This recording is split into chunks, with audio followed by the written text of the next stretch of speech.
sur ces derniers matchs, après leur passage à vide, je les avais trouvés beaucoup plus pragmatiques dans la gestion des temps forts et des temps faibles des matchs, dans la gestion du scénario des matchs. Ils ont aussi gagné des matchs. C'est compliqué, très compliqué. Beaucoup de matchs gagnés 1-0. Non, mais là, tu parlais de Poisse, mais ils ont aussi gagné souvent des matchs avec de la baraka, il faut dire la vérité. Où tu avais 2-3 occasions, pam, ils plantaient. Faut dire. Ouais, mais la baraka, Gilbert sourit à tous les. Non, mais parfois, tu as 2 occasions, tu marques les équipes de Je l'ai trouvé très fort en termes de pragmatisme et de gestion de leurs temps forts et de leurs temps faibles dans les matchs. Là, effectivement, je pense que ça commence à faire trop. Quand t'es trop pragmatique, c'est qu'au moment, t'as quand même un peu de cul, faut dire la vérité. Non, mais ils en ont eu du cul. Mais regarde les équipes mal classées et tu vois qu'elles n'ont pas de bol. Regardez la compo.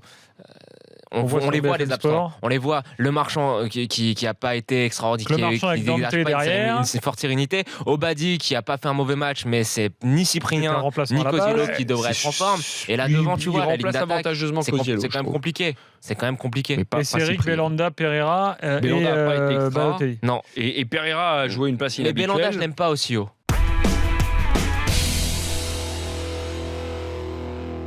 Le problème de Bordeaux, c'est que ça gagne pas contre. Enfin, c'est un problème. C'est que pour l'instant, ça gagne pas contre les gros. Tu regardes, ils sont sur une très belle série, mis à part la défaite contre Paris, défaite contre Monaco, match nul. Bon, on va pas rappeler les circonstances, mais match nul contre Lyon. Ouais. Va falloir pour prétendre à cette 5e place, peut-être même la 4e. Faudra gagner contre Marseille, par exemple. Prochain match, Nice-Bordeaux. Et qu'on Nice-Bordeaux, peut-être qu'il y aura un point à aller chercher là-bas. C'est un bon résultat, vu que Nice est un peu moins bien.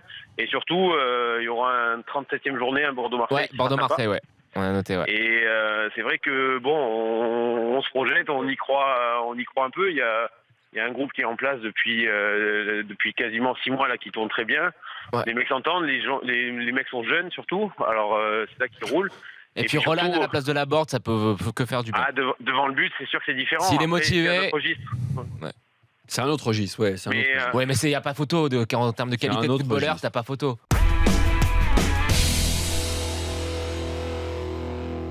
Deux choses. La première, c'est quand même assez ironique que le seul joueur qui se soit battu cet après-midi, ce soit Alexis, vu les événements des dernières semaines.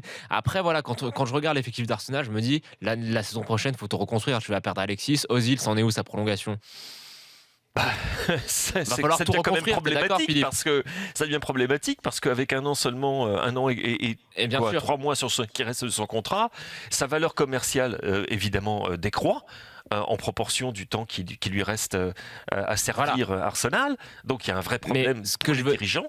Ce que je veux dire par là, Philippe, c'est que quand tu regardes l'effectif, il va falloir tout reconstruire, et qui mieux que Wenger peut l'année prochaine, avec des bouts de ficelle, faire quelque chose de... Plus. Je te rejoins pas, parce que... Et Philippe, je sais pas ce que t'en penses, mais quand tu dis Jonathan, qui mieux que Wenger, je pense que le Wenger de ce bail qui est maintenant beaucoup trop long par rapport au cycle qu'il y a dans le sport moderne, Wenger n'a plus la distance, le recul, l'autocritique pour faire ça. Donc je pense que c'est le moins bien indiqué aujourd'hui pour reconstruire